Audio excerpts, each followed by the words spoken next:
অনিন্দা বলছি, ভোটের দামামা বেজে গেছে। আমরা দেখছি যে গতকাল বিজেপি 142 জনের একটা তালিকা প্রকাশ করেছে এবং সেখানে দেখতে পাচ্ছি শুভেন্দু অধিকারী দু জায়গায় দাঁড়িয়েছেন। একটা হচ্ছে ভবানীপুর আর একটা হচ্ছে নন্দীগ্রাম।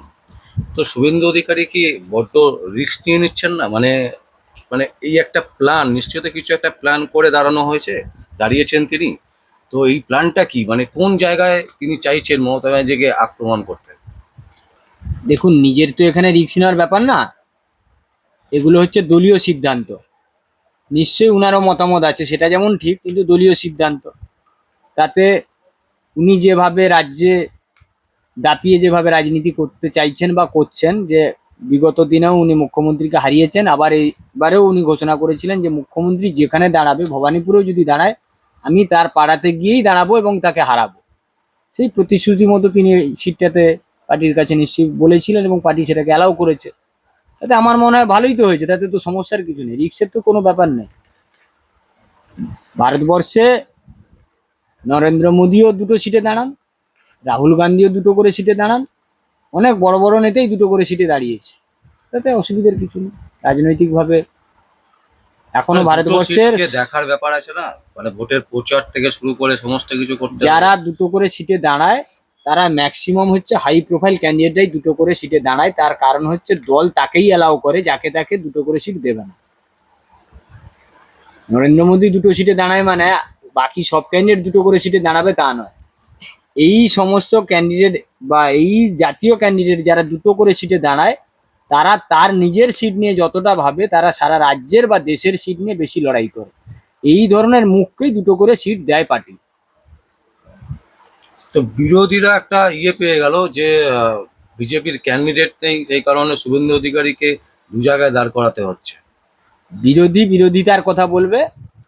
বিরোধী যদি উনি না দাঁড়াতেন তাহলেও বলতেন যে এতদিন চেঁচামেচি করছিল বিধানসভায় ভবানীপুরে দাঁড়াবে মমতার এগেনস্টে, কই সাহস হলো না দাঁড়ানোর জন্য।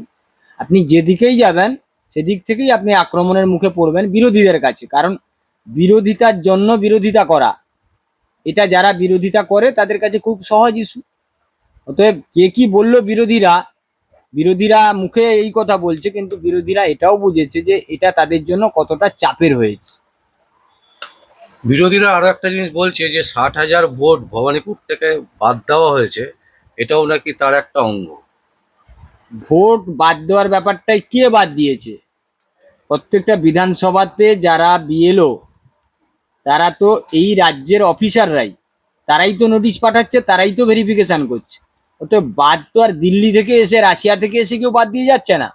সিস্টেমেটিক ভাবে যদি কেউ বাদ পড়ে থাকে, কেউ মারা গেছে দীর্ঘদিন আগে, বেশি, বা কারোর বাড়ি হয়তো বিভিন্ন রাজ্যে আছে, তার একাধিক জায়গায় ভোটার ছিল, সেটা বাতিল হয়েছে। তা যাদের ভোট বাতিল হয়েছে তার ভেতরে কিছু বৈধ বাতিল আছে, যেটাকে নিয়ে কারো চ্যালেঞ্জই নেই। তো সেটা কে কে করবে বা কেন করবে, এতে তো স্বাভাবিক প্রক্রিয়া। 2002-এ আজকের যে দলটা, তৃণমূল দলটা, যে বক্তব্যগুলো বলছে, 2002 সালে তখন তো এসআইআর নিয়ে এরাই লাফালাফি করছিল। তা তখন কি মনে হয়েছিল? এখন নিজেরা এই মৃত ভোটার দেয় বা অবৈধ ভোটারকে ব্যবহারের কাজে লাগায় বলে এখন এদের মনে হচ্ছে যেটা অন্যায় হচ্ছে। বলছি অনিন্দা, ভোট ঘোষণার সাথে সাথে মমতা ব্যানার্জি ডিক্লেয়ার করলে যে মার্চের মধ্যে প্রাপ্য ডিএ যেটা 25%, সেই ডিএ দিয়ে দেওয়া হবে। তো এই জায়গাটা, মানে এটা কি সত্যি সত্যি উনি দিতে পারবেন, বা এটা কোনো রাজনীতির একটা চাল চাললেন? দেখুন, উনার কোনো কথাই বিশ্বাসযোগ্য না। উনি একটা যে পদে বসে আছেন, রাজ্যের সাংবিধানিক উনি একটা প্রধান, কিন্তু উনার কোনো কথাই উনি রক্ষা করতে পারেন না। অতএব উনার কথা আমিও বিশ্বাস করি না যে উনি রক্ষা করতে পারবেন বলে। যদি দেবেনই, উনি হঠাৎ ভোটের আগের দিনে উনার কেন মনে হলো দেওয়ার দরকার আছে? এটা সম্পূর্ণ রাজনীতি। কিন্তু কোনো নোটিফিকেশনও দেয়নি এখনো মুখের পর্যন্ত। কথা, উনার মুখের মুখে। কথাই হচ্ছে গীতা বাইবেল যাই বলুন, তো উনি সবই ওইভাবেই করেন। উনার কোনো কথাই আমি বিশ্বাস করি না। মুখের কথা কি দাম আছে? আমি একজন আইনের ছাত্র হিসেবে আমি বলবো, কোর্টে গেলেও বা যে কারোর কাছে বলতে গেলে বলবে যে কোনো ডকুমেন্টস আছে কি? এই মুখের কথার কি দাম আছে? এই কথার কোনো দাম নেই। এটা শুনে যারা বিভ্রান্ত হবে বা যারা দিদির পক্ষে যাবে বা দিদিকে সাপোর্ট করবে, তারা আবার বোকামো করবে। বলছি, ব্রিগেডে আমরা দেখলাম যে প্রচুর মানুষের ভিড়, এবং নরেন্দ্র মোদীর যে প্রধানমন্ত্রীর যে আক্রমণ, এমনকি এই মানে দুর্নীতি নিয়ে যেটা বারবার তিনি তুলেছেন, প্রসঙ্গ তুলেছেন বারবার করে, এই জায়গা সমস্ত কিছু জায়গা দাঁড়িয়ে আগামী এই বিধানসভা নির্বাচনে কি রেজাল্ট হতে পারে? 294টা আসনের মধ্যে বিজেপি এরকম ফলাফল করতে পারে আপনার বিজেপির observation? এখনো সমস্ত ক্যান্ডিডেটের নামের তালিকা ঘোষিত হয়নি। যদি সঠিকভাবে মানুষ ভোট দিতে পারে, আবারও বলছি, ভোটটা যদি মানুষ যার ভোট সে যদি দিতে পারে, এক নম্বর। আর দ্বিতীয়ত হচ্ছে, যদি রাজ্যের মানুষ সত্যিকারেই মনে করে যে এই সরকারটাকে পরিবর্তনের দরকার আছে, পরিবর্তনের দরকার যখনই মানুষ মনে করবে, বিগত দিনে যখন 2011 সালে রাজ্য সরকারকে পরিবর্তন ঘটিয়েছিল, তখন কিন্তু বিরোধীরা সবাই জোট বেঁধেছিল। এই বিরোধী ভোটার যদি যৌথভাবে জোট বাঁধে, তাহলে এই সরকার চলে যাওয়াটা অবশ্যম্ভাবী। কিন্তু বিরোধী ভোটাররা যত সময় না জোটবদ্ধভাবে ভোট দেবে, তত সময় এই সরকার থাকবে। সমস্ত নাগরিককে এটা বুঝতে হবে যে এই সরকারটাকে যদি বিতাড়িত করতে হয়, তাহলে আমরা আপাতত যে ক্ষমতাবান, যে লড়াইটা দিচ্ছে, তাকেই ভোটটা দিই। কারণ ভোটটা দেওয়ার পরে এই সরকারটা আর প্রদীপ জ্বালার লোক পাবে না পার্টি অফিসে, দলটাই থাকবে না। আজকের দিনে যারা যেসব পার্টি মনে করছে যে আমরা আমার পার্টিকে ভোটটা দেব, আমি আমার পার্টিকে যদি ভোটটা দিই, তাহলে এই সরকারটা আরো 500 বছর থাকবে। এই ভোটটা যত সময় ইউনাইটেড না হবে, ততদিন পর্যন্ত এই সরকারকে কেউ হাঁটাতে পারবে না। সমস্ত বিরোধীদের কাছে একটাই অনুরোধ, আপনারা ইউনাইটেডলি ভোটটা দিন। হেরে যাওয়ার পরে আবার আপনারা যে যার দল করুন, যেমন 11 সালে যেটা হয়েছিল, একই ফর্মুলা করুন, অ্যাপ্লাই করুন, দেখবেন এই সরকার একদিনের জন্য টিকতে পারবে না। না, বলছি কি মনে হচ্ছে আপনার, মানে এটা কি হবে? যা এটা হাওয়া, কি আমার সম্ভব? ধারণা এবারে মানুষ অনেক সচেতন। আচ্ছা, গ্রাম বাংলার যা হাওয়া আমাদের কাছে যারা আছে, তাতে যা বুঝতে পারছি, এই সরকার থাকবে না। এবং সরকারের যারা প্রধান, তাদের বডি ল্যাঙ্গুয়েজও দেখুন, তারা প্রতি মুহূর্তে অহেতুক একটা নাটক করার জন্য বিভিন্ন ইস্যু তৈরি করার চেষ্টা করছে, যেগুলো কোনো কারণ নেই। তো তারা আগে থেকেই বুঝে গেছে যে এইগুলো না তৈরি করলে আমরা চলে গেছি, আরো যেটুকু অক্সিজেন আছে সেটাকে মানুষের কাছে হারিয়ে যাবে। অতএব আমার ধারণা এই সরকার থাকবে না।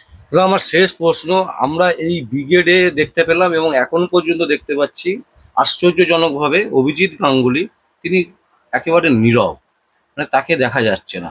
এইটা কি মানে পার্টির মানে আভ্যন্তরীণ ব্যাপার, নাকি কোনো জায়গায় কিছু একটা দেখুন, প্রবলেম উনি আছে? অরিজিনালি উনি রাজনৈতিক ফিল্ডের লোক নন।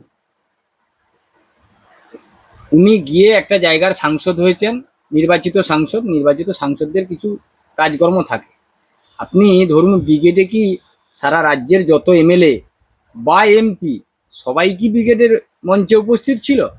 সবাই নিশ্চয়ই ব্রিগেডের মঞ্চে উপস্থিত ছিলেন না, এবং সবাইকে জায়গা দেওয়াও সম্ভব না। অতএব এটা ব্রিগেড হচ্ছে সংগঠনের মিটিং। সেক্ষেত্রে যারা সাংগঠনিক দায়িত্বে আছে তাদেরকেই ডাকা হয়েছে। উনি তো সংগঠনের কোনো দায়িত্বে নেই। যেহেতু একজন হেভিওয়েট মানে ক্যান্ডিডেট। ঠিক আছে, উনি তো সাংসদ, এখানে তো হেভি ওয়েট আর লো ওয়েটের কোনো ব্যাপার নেই। সমস্ত সাংসদেরই একই মর্যাদা। সেক্ষেত্রে সংগঠনের দায়িত্বে, সংগঠন কাকে কাজে লাগাবে, কখন কোথায় কাজে লাগাবে, এটা তো সংগঠনের। মানে এমনি দলীয় কোনো বিরোধ না না ব্যাপার না নেই? না না, মানে উনি দলেই আছেন, দলে উনি থেকে দলেই আছে, দলেই। উনি কোনো দল বিরোধী কথা আজ পর্যন্ত বলেছেন কি, শুনেছেন? না, এখনো পর্যন্ত সেভাবে শোনা যায়। দলেই আছেন। এরকম আরো অনেক এমএলএ এমপি আছেন যারা পার্টি সংগঠনের কাজ, সংসদের কাজ, সেগুলো ওনারা করছেন। ব্রিগেড হচ্ছে সংগঠনের একটা মঞ্চ, সংগঠনের একটা বার্তা দেওয়ার জায়গা। সেক্ষেত্রে সংগঠনের যারা নেতৃত্ব, তারাই গুটিকত থাকবে, এটাই স্বাভাবিক। সবাই যদি বলে আমি মঞ্চে উঠবো, তো বিপজ্জনক জায়গা।